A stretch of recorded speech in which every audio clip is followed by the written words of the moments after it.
Welcome back for part 2 of New South Wales Child Protection and Respectful Relationships Education. We're going to start with a little bit of news and then we'll get on to the materials in Stage 2 and Stage 3, which will be the rest of the primary school material for that particular mandatory learning. So this comes from your Teaching Our Children What, very good site. I'd highly recommend keeping an eye on it. They're another one who have feelers out there in different areas trying to find out what's actually going on.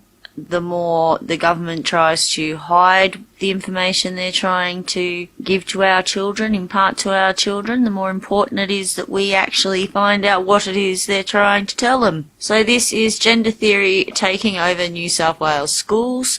No opt-out from the 16th. So just a couple of days ago they've released this one. The New South Wales Teachers Federation is providing equity-themed seminars for teachers. You may recall the New South Wales Teachers Federation is one of the sites I showed you that was recommending Glisten as a resource. The Federation has stated they will be utilising the controversial Gaby Baby School Action Toolkit to promote equity and will provide the opportunity for participants to transfer knowledge gained to their own educational setting. I haven't actually gone through the Gaby Baby School Action Toolkit. A lot of you will have heard of it. We might have a look at that someday soon now though, seeing as it's being pushed out of Victoria and into elsewhere. The main slogan promoted in this resource is, "Who wants to be normal? Normal is boring." The corrupt intentions of this resource are clearly seen with its passive consent form.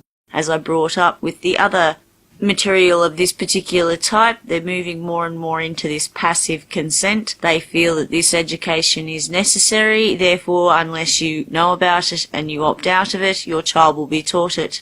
Which recommends that teachers inform parents rather than seek permission to teach this extreme program to their children. The Gaby Baby School Action Toolkit encourages teachers to implement a whole school approach to teaching gender ideology. Teachers are urged to teach gender theory in all learning areas, and so this makes it impossible for parents to have an opt-out option for their children. Promoting school activism is a major feature of this resource. Children in Year 5 and 6 are told to become agents of change by organising Wear It Purple Days and running events for Idahot, International Day Against Homophobia, Transphobia and Biphobia. By doing this, children feel important because they are told they are connecting their school with the global movement towards acceptance and inclusivity. The toolkit also refers to the same gender theory madness purported by Safe Schools. Sex, your body, and gender, how you think and feel about your gender, are two very different things. Being transgender is just another natural type of diversity in the world. When addressing parents, teachers are instructed to adopt gender-neutral language in parent communications and when discussing student families in the classroom, i.e. consider saying parents or carers instead of mum and dad. This redefinition of the concept of family, and in particular mother and father, by changing terminology and deconstructing biological truths, promotes gender neutrality. On page 38, teachers are told that if a child asks, "Don't you need a mum and a dad to make a baby?" the teacher's response should be, "You need an egg and a sperm to make a baby." Do our children need to know how same-sex couples conceive? The Gaby Baby School Action Toolkit exposes children to how homosexual couples conceive. Some families may elect to conceive privately using a needleless syringe or oral medicine syringe. Speak to your principal today to find out if this is being taught in your school.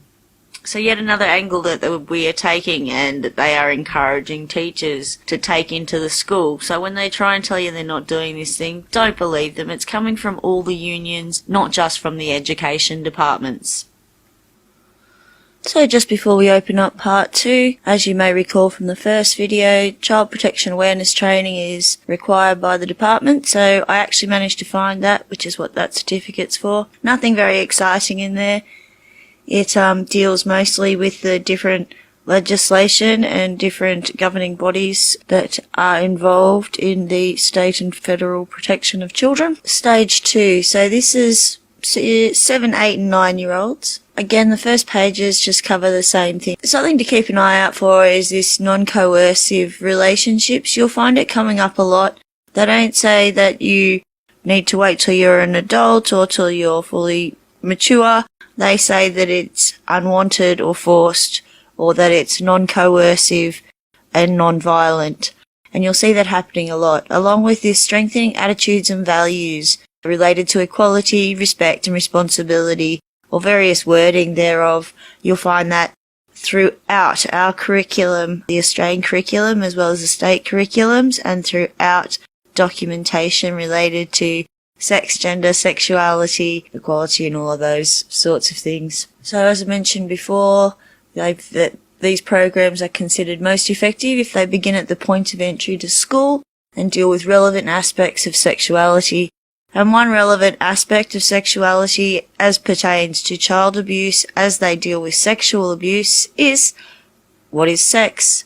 It has to be dealt with to some degree to be able to cover the subject. And that is relevant to some of the comments that they make within the document about reassuring parents that they aren't actually talking about any of these things. Just a reminder, there's 3 main themes: recognising abuse, power and relationships, and protective strategies.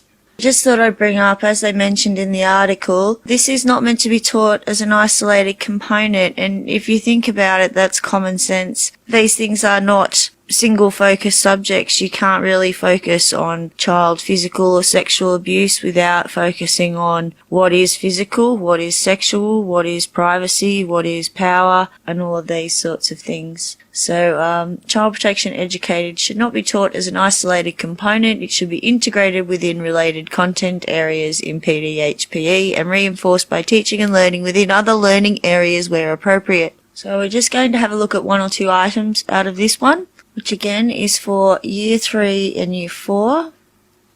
And we're going through self-esteem, the body, changes, values, of course, types of relationships, families, friends, groups, qualities of positive relationships and communication, personal health choices. Please remember what the actual definition of health is. It covers all aspects of an individual: physical, spiritual, sexual, mental, emotional, social.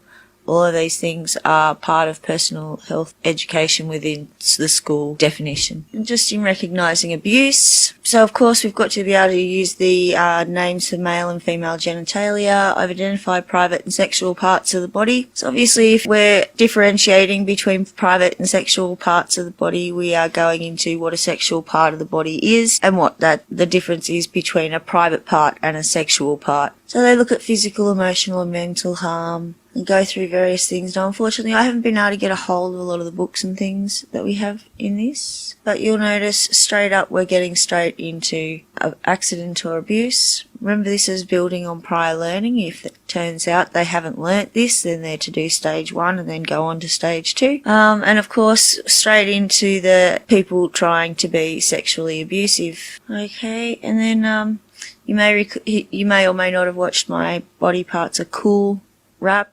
It's cool to talk real and get the sex parts right. It's your very own body, so use your eyesight. Private parts, or the public has them. Let's use the right words with enthusiasm. I haven't managed to find this video yet, but apparently it's actually a video about child sexual abuse. There's a bedroom scene and other things are referred to in amongst this documentation. Be really interested to see how they present all of this, but obviously not at this particular point. We may be able to get it through one of the state libraries. So the teacher informs students that some parts of the body are sexual parts of the body and different for males and females. And here we have one of the first references, and this gets mentioned over and over and over.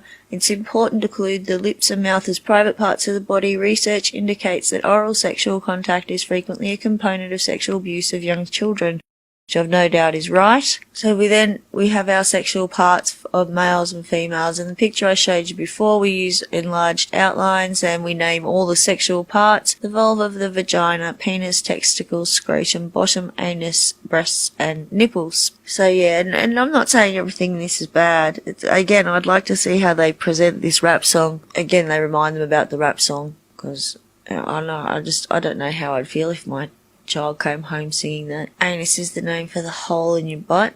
Body parts are cool, learn them here at school. Anus is the word for the hole in your bottom. Anuses are hard to see, but you've got them. Some of these body parts are really out of sight. It's only just a label, like a nostril or a navel. And you'll see here, this is where they're incorporating it into other areas. Make a find a word, play hangman, include names of body parts as appropriate in spelling. And over you find them talking about dissipating any tensions or de-rolling the children, which just, if things are getting that intense in primary school, I think they need to seriously look at what they believe is necessary social education for the classroom for group lessons like this. I think if we got a pretty good idea from the first one, some of the different stuff that's going on in these, there's lots of things we could look at, and there's lots of ways these lessons could go. So again, so much depends on teachers, school environments. In physical abuse, we get on to, mostly there is physical abuse, there is neglect discussed. So when we go to sexual abuse, and if you have a look at here, this will give you another idea how the direction things are moving. Sexual abuse is wrong. If another person touches my sexual body parts in a way that is not okay, or asks me to touch their sexual parts, this is sexual abuse. Sexual abuse can occur if a person shows me pictures or talks about sexual body parts in a way that is not okay. It's advisable that parents are aware that talking about sexual body parts is important in child protection education. Parents may need to be reassured that this discussion does not include aspects of sexual development or reproduction. As you can see, they're trying to say that there's no talk about sexual body parts or what sexual contact is, yet they're talking about explicit acts in different parts of this. Yeah, that touching and looking at private parts should only occur when it is appropriate or when permission is given to do so. So, yeah, they are definitely talking about sexual development and or reproduction and or sex. See, again, we have this reminder to mention the mouth, because oral sex is a common part of child sexual abuse. So they're going to tell them what exactly. Again, who can touch sexual body parts and when. It can be discussed. It's okay for people to touch their own parts in private. It can be comforting and reassuring. It's not appropriate if adults or older children, and they always put older children. If adults or older children touch children in this way, it is sexual abuse. So just think of the subliminal messages that might be imparting themselves on these little impressionable minds.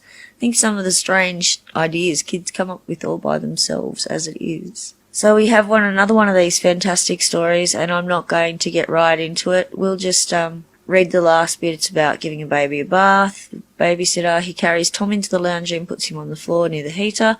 "Bring the baby lotion, please," calls Ed. Carol runs to get it. Ed puts baby lotion on Tom's bottom and penis, his sexual parts, before putting on his nappy in the same way that her mother and father do when they change Tom's nappy. "Would you like to have your bath now, Carol, while I put Tom to bed? I'll come and help you wash your little bottom," Ed says. Carol wonders about this. Her mother and father never talk about washing her bottom. She is 9 years old and always washes her own private parts. You know, they're putting an awful lot on kids. And it's not, the question that then put to them is, why is it not okay for Ed to suggest touching Carol's bottom and vulva? What would it be called if Ed touched Carol's bottom? So why do we need to go into such detail? Then we get this. The teacher informs students not all sexual touching hurts or feels bad, so it's very different from physical abuse. The teacher informs students that not all sexual touching hurts or feels bad, so it is very different from physical abuse. Sometimes tickling of the private or the sexual parts can be fun. However, adults and older children are not allowed to touch children in this way. If they do, it is sexual abuse. So again, we get this adults and older children. You don't think kids are going to walk out of class curious about what all this touch is all about, particularly if they're told it can feel good. I mean, if parents aren't comfortable telling their kids, like, you can have someone tell them about these sorts of things, that abuse can be if someone looks at body parts and videos, but there's just no need to go into the detail that they do. So let's have a look at appendices 11 to 14. So they want the children to discuss these pictures.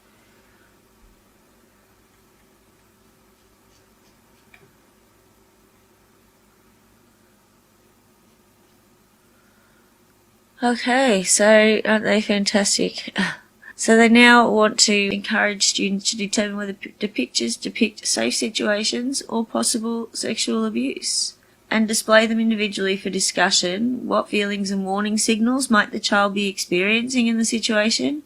Which of the who, how, what, where, when factors might help the child decide whether the situation is safe or is sexual abuse? And this is another bit of a problem now. Child sexual abuse is something we want them to be aware of, and child abuse in general, from familiar and unfamiliar sources. I don't know what they're trying to get with here.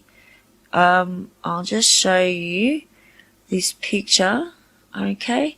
So this teacher informs students that there are many children in the past and in present who have been sexually abused. Provide them with correct current information about the extent of child sexual abuse using Appendix 15. The teacher or students colour in the appropriate number of adults who have experienced abuse as children. And although these figures are confronting, they are accurate, and it's important that students are aware of abuse can happen. The impression that they get from this picture, as you can see, is that 1 in 4 children are sexually abused. It's just not right that they try and scare them that way. We want them to be aware, as I said, enlightened, not frightened. And telling them that 1 in 4, that's saying that there's like 8 kids in their class may have been sexually abused. And even the ones that aren't about sexual abuse are too full on. See, and the teacher informs the students that they're going to talk about sexual abuse. Tell a story about sexual abuse. This is the one I picture at the front. It starts with him showing her a picture with magazines and then kissing her, and then going a bit further than that. And she told her mum, but her mum got cranky and she started having trouble sleeping and getting trouble at school. But it does get quite, especially for young ones. You know, the next Tuesday night after they finished looking at the magazine, Mike kissed Leanne on her forehead. The kissing continued to Leanne's neck and she felt confused and uncomfortable. Mike kissed Leanne's sexual or private parts over her pyjamas. So then we have to have a discussion about this. You know, what type of abuse is it? What did he do? Did Leanne do anything? How did he trick her mother into thinking he was good? How did he trick her into not telling? And do you think it would really happen? So then we have to discuss how it might affect her and what she should do. Okay, so then on to power and relationships. This is going to be too long, so I'm going to chop some bits out of this. So they talk about trust and trust with people. Your trust being broken, whether it's a parent or a friend. So rights and responsibilities, and again this is one that's going to really depend. You may have noticed the thing I flashed up at the start saying that children as sexual beings is often denied. Now this is a conversation they're having in teacher training for sexuality education in schools. We will go through that document at some point. I've got a few other things to get through first, but you've really got to look at how these people are thinking when they are putting these things together, or how they might be used by the people interpreting them via an ideology or a theory that they may have picked up at university. There's so much you could go through in this, and I really wish I could get my hands on a lot of these books. So you'll see here, view part of Stevie's story from the Child Protection Council video, Tell a Friend It's Never Too Late to Tell, so which is where that rap song comes from. And it's Uncle Alan who's responsible in that one. And then we've got another one of these fantastic stories that we're going to discuss, of course. This one we've got a girl called Brodie and a family friend called Norman, who's got a bad back, quite often gets her a massage as well as him. And then one day he asks her to massage his sexual body parts and says that she's his special girl because he'd always given her special things and he wanted her to be his girlfriend. And she knew she would say no and tell about the situation. And then the students have a big discussion on that and go right into details of different aspects of it because they want them to learn by experiencing, which is why they need to de-stress and debrief at the end of so many of these lessons. Another one, there's, people in the toilets now could just as easily have been a robber in the toilets or just someone insulting or abusive, but no, he has to worry that it might be a sexual abuse problem, which it is the second time he goes back to the bathroom. And again, we need to discuss backwards and forwards what we would do when we're at the park if someone decided to try and shove their hands down our pants. And I really think this sort of thing is going to enlighten by frightening. They're just not going to want to do anything. We've got the car scenario, which is quite, that is quite a common thing that happens. Known and unknown people picking children up. So then we're looking at strategies. This one's assertiveness, so saying no. And again, they want them to practice in the actual situation. They call it social constructionism. I'll show you that later. Again, we've got another one of these stories where there's a family friend. Mr. Jackson gets a bit too friendly with Mira. And then secrets, saying that maintaining secrecy usually involves feelings of worry and concern for children, which it does.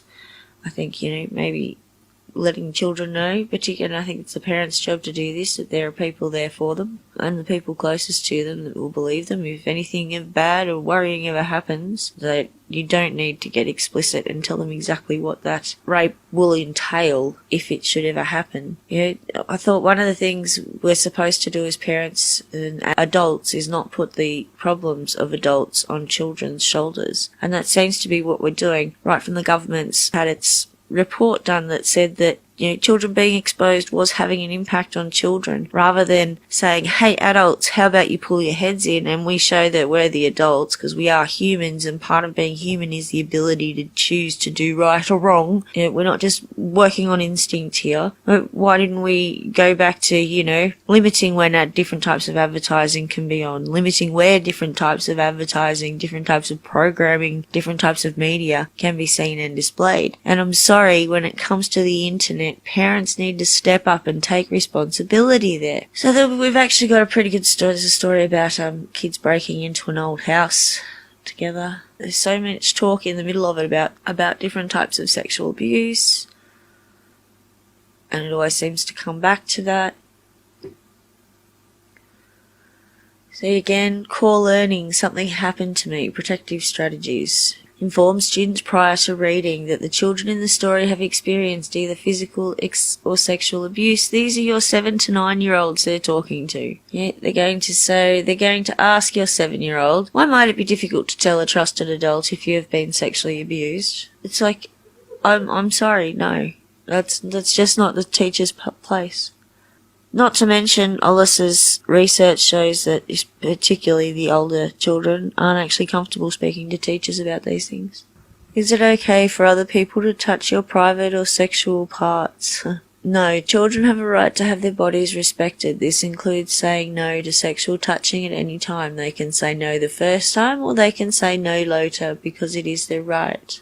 See, again, we're looking at Stevie's story, which is abuse by Uncle Alan touching Stevie's body. So they're digging for a situation here from the students. The teachers are not psychologists. They should not be doing this. It shouldn't take this sort of thing for a teacher that knows a child to pick up if there is potential abuse there.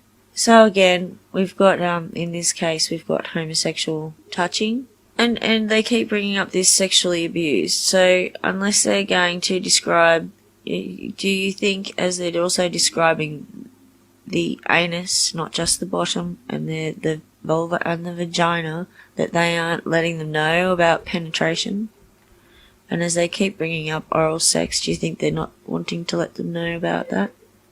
How else do they communicate these things?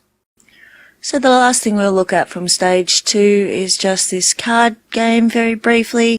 So they've got these scenarios that we distribute to little groups in the class.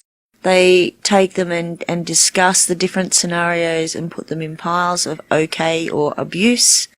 And they then get together as a big class and they discuss the situations and how they came to their decisions. We've got 3 here, that 2, 3 and 6. I really think they need to be really careful how these things are discussed in the classroom. Children are going to end up frightened of babysitters, frightened of aunts and uncles, frightened of family friends who come to visit, just because they're older children or adults. Children have imaginations and they are learning what all these concepts are and how things work socially and emotionally. And this is just too much. Making them experience these emotions that they're putting some of them through, the very fact that they need to de-roll says a lot, I think. They need to de-stress and de-roll after these different exercises. So let's have a look at stage 3 very, very briefly. We'll have a look at 1 or 2 things in here and then we will wrap up this one. One thing I forgot to mention from the introduction, the rationale part of the introduction of these documents, is the comment here on the method and that they're using, recommending, and the way that they repeat the lessons and get the children to role play in various ways to engage on an emotional and social level with the subject. This approach is firmly grounded in theories of child development. Children and young people are constantly involved in building up their understanding of the world by observing the way that other people deal with situations. This social constructionist perspective is reflected in child protection education through its emphasis on social interactions and its encouragement of the involvement of the school community. And just to add to that, I went and found us a couple of definitions. I went and had a bit of a look at it, and it's got a bit to do with cooperative learning and things like that, which I have touched on in the past because that can be used in a very manipulative and coercive fashion to get people to conform to different ideas. Social constructivism is a sociological theory of knowledge according to which human development is socially situated and knowledge is constructed through interaction with others. Social constructionism, or the social construction of reality, also social concept, is a theory of knowledge in sociology and communication theory that examines the development of jointly constructed understandings of the world that form the basis for shared assumptions about reality. So of course we go through the objectives and learning outcomes that we want from the course at the start of this one again. I just thought I'd show you the values and attitudes one very quickly, as I haven't really brought up the respectful relationship side of things quite so much. So you'll note here, appreciate that their physical, social, emotional and intellectual development are unique. Shame the system doesn't recognise that. Appreciate the need for developing a personal value system because your parents' one sucks. Be sensitive to the needs, rights, feelings and efforts of others. Accept that different people, groups, cultures will have both common and different values. Reject forms of racism, sexism and prejudice. Defend the need for making personal decisions that enhance health, remembering the full definition of health. Value the need to pursue healthy lifestyles. Again, remembering the definition under the education curriculum for health. It's not just your physical well-being. From theme 1, which is again recognizing abuse, I just want to show you this. Acknowledge and affirm the range of attitudes about privacy of the human body. After discussion, state most people agree sexual parts are considered private and should be covered. Make sure you include the mouth and lips as private body parts. This is slightly different to the previous two, and included in discussion about the privacy of sexual body parts not to be shared with another person unless the owner chooses to do so. About the privacy of sexual body parts not to be shared with another person unless the owner chooses to do so. Explain that kissing can be a special part of a close relationship but is only enjoyable and okay if both people give permission to be kissed and to share their mouth and lips. Okay if both people give permission to be kissed and to share their mouth and lips. If people are not happy to share, they should say no, if possible, and take action so the kissing will stop. Children have a right to have their bodies respected and to feel safe. Let me remind you, this is for Year 5 and Year 6. So we aren't talking high schoolers. So we're going over these sexual body parts once again with our slightly more grown-up pictures. Once again, we get the Tell a Friend video and the Body Parts Are Cool song, and they learn the rap song in that one. Now they use it as a chart or a handout which is collected at the end of the lesson. I wonder why that is. Why wouldn't they let the kids keep the words to that song? Something to contemplate. So let's get a little bit further into this, shall we? And we'll see how bluntly they can put this suggestive behaviour. Sexual abuse involves the touching of the sexual parts of a person's body when that person does not want to be touched or need to be touched. Sexual abuse involves the touching of the sexual parts of a person's body when that person does not want to be touched. Touching might be by the hand, the mouth, another part of a person's body, or by an object. The touching might not be uncomfortable, like tickling, but it usually gets less comfortable over time. Adults, teenagers, and other children can sexually abuse others. Sexual abuse can also involve looking at someone's sexual body parts, or making a child look at another person's sexual body parts when they don't want to. Sexual abuse also includes pressuring someone to look at pictures or videos which show sexual body parts. So I just wanted to repeat that a little bit there. Sexual abuse involves touching a person's sexual body parts when that person does not want to be touched. So it's gone from older children and adults shouldn't touch you at all to if you don't want it. Now these kids are still under 12 years old. Alright, we then got another card game. I'll just flash those up. The learning method that they use stacks more experience on top year after year to build up, to construct knowledge of abuse and respectful relationships within the children or within the class group. Might be a better way to put it, because they're aiming at having them all come out with the same ideas. So we've got another card game, as you can see, and we've got yet another couple of explicit ideas to discuss. The teacher guides a discussion after we've had small groups once again to clarify any misunderstandings and provide information where it might be helpful. Of course, we see more of these fantastic stories that require a warning before we have them. In this particular case, we've got a kid who likes to play soccer, and the coach ends up with a new assistant who turns out to be more than a little bit of a creep. And again, we have a full-on discussion about how and why this situation has come about, what the different options may or may not be. And just to show you, this activity is helpful in dispelling tensions. This is the human pretzel. At the end of a session involving discussion of sensitive issues. From Power and Relationships. So I know this is the bit everyone has been waiting for. That's if you're still here with me. Expectations of gender roles. I receive different messages about being a girl and being a boy. Society's expectations of masculinity and femininity can affect my actions, behaviour and relationships. I have a wide range of choices, and I have choices about the way I want to be as a girl or a boy. We've then got the fundamental shifts which have occurred this century about what it means to be female and male show quite clearly that femininity and masculinity are not necessarily inherent categories that pre-exist in each individual.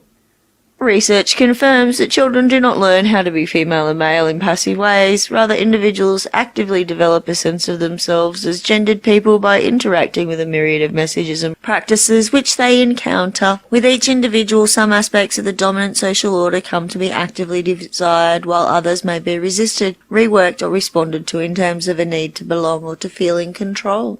Apart from the ways in which parents, educators and popular culture speak and practice gender binarisms, children themselves can act as agents in the construction and maintenance of gender categories. And I think we should go and check this one out at some point. Further resources in the area of gender construction and non-inclusive teaching practice are available in the department's resource package. Now, you may have heard of this exercise. They want children to bring in birthday cards that they've received over the years, collect and display them. And when they're looking at them, they want to avoid using labels such as boys' cards and girls' pictures, because this language has a narrow and limiting effect on ideas about gender and can reinforce that. Describe all images in such terms as cards received by boys, pictures on cards received by girls. Ensure that the class or group maintains rules and students are reminded about respect and privacy issues when looking at the cards.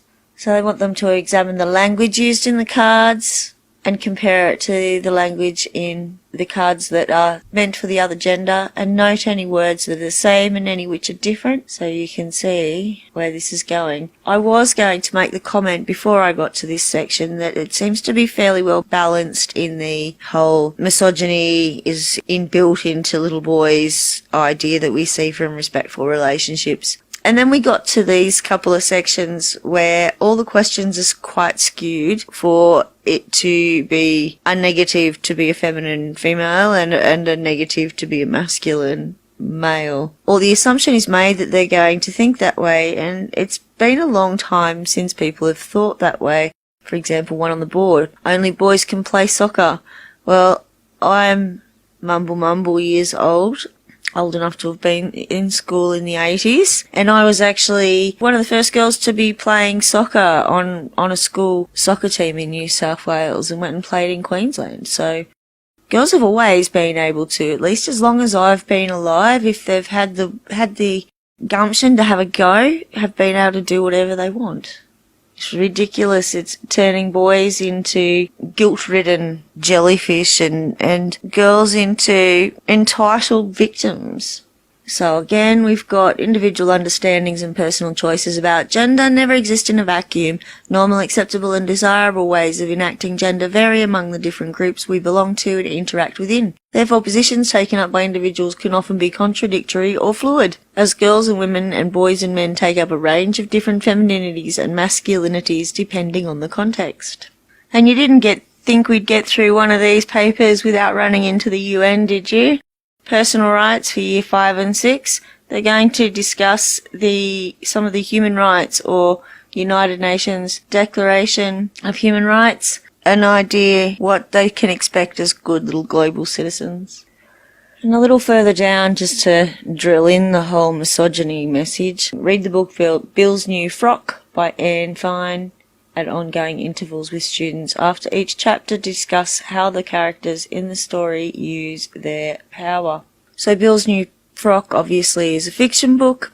It's about Bill, who wakes up one day in a frilly pink dress, discovers that things are really hard for girls, and has a really full-on day. And the book is being used in the United Kingdom in schools to challenge gender stereotypes among primary school students. Enough said there. Apparently, there has been evidence found that it makes children consider the different treatment that boys and girls receive. So there you go. So here the topic is coercion, and they've got a number of scenarios that the kids answer a number of questions about, very short scenarios. In this one, again, we have an uncle who's creepy and sleazy. As you can see, they just want them to repeat these things and put themselves in these situations over and over and over. These really horrible, emotional, traumatic frames of mind. I really think that there needs to be time spent looking at this, that they need to get proper child psychologists or something in there to teach these sorts of things if they really intend to get this full on with kids. Again, harassment gives them a chance to get into the identity politics a bit. Definition of harassment is fine. It's where they go with the focus. Generally, it may be based on a person's race, sex, age, homosexuality, or disability. I see this as fairly ordinary, and I don't know why they can't have just simple examples that give them the idea of how to get out of situations, rather than making it as terrifying and as explicit as possible. But back there, you'll notice they got into race, protective strategies, and over these role-playing or simulating various situations. Again, we've got someone trying to touch Bill's private body parts in the playground, Anna being targeted by someone she doesn't know with direct degrading comments about her gender, and Kerry being promised money to go to an isolated place with an adult she knows well. Now, these are your, year 5, 6, so that's 9, 10, 11 years old. One of the exercises I haven't really mentioned is the networks of adults that they encourage students to make from stage 1 through to where we are now, stage 3. In this exercise, they want to look at the network adults, have them in a list, and consider who or how they would tell them about different situations as listed. Bullying, harassment, a secret about stealing, emotional abuse, domestic abuse, physical abuse at a camp, physical abuse at home, or sexual abuse. And they want them to write the numbers of the situations next to the names of the adults with whom they reckon they could talk to about it. So they have to actually sit there and think about who they'd actually talk to if these things happen to them. And now that I know that they're using this constructionist strategy throughout this, I kind of understand why they keep shoving this explicit stuff in their faces, but that doesn't mean I think it's right. In fact, I think it's bloody horrible. But yet again, we have one of these unfinished stories. In this case, it's avoidance and avoiding going to have sex in a shed after cricket. Don't know how you feel about someone discussing that with your girl or boy in year 5. I'm pretty sure there's other ways that this subject could be broached. I really want to get hold of this Tell a Friend, It's Never Too Late video. In stage 2 we were looking at Stevie's story. In this one we're looking at Mel's story at the moment. Both of them use the song. I really want to know how this video presents the sexual abuse stories and things that it's going in there, because they're showing parts of this to quite small children. You may or may not recall the supposedly appropriate for the classroom animation that Debbie Ollis, one of the sex researchers and curriculum writers we have for education in Australia, she uses for her pre-teacher training, apparently, and thinks would be a great resource for Year 9-10, which features a full penetration with detail of oral sex both ways. Again, we get this debriefing may be needed, particularly if concluding the session after the discussion questions. Just from the discussion section of protective strategies, we have a look at discrimination and or anti-racism in the classroom. But I find this particularly interesting. Teacher photocopies pages from the Community Help and Welfare Services and Community Help for Young People indexes, which can be found at the beginning of White Pages telephone directory. They then go through and highlight organisations and agencies that have a responsibility to protect and care for children and young people. So that could be interesting, especially if it includes a lot of these LGBTI groups. Some of them seem to be interfering somewhat in the peace and stability of people's homes, therefore children's homes and upbringing. So if you've managed to stick with me this long, thank you very much. I'm going to leave it there. I do hope you got something out of it. I'll catch you very soon for a news video. Thanks for listening.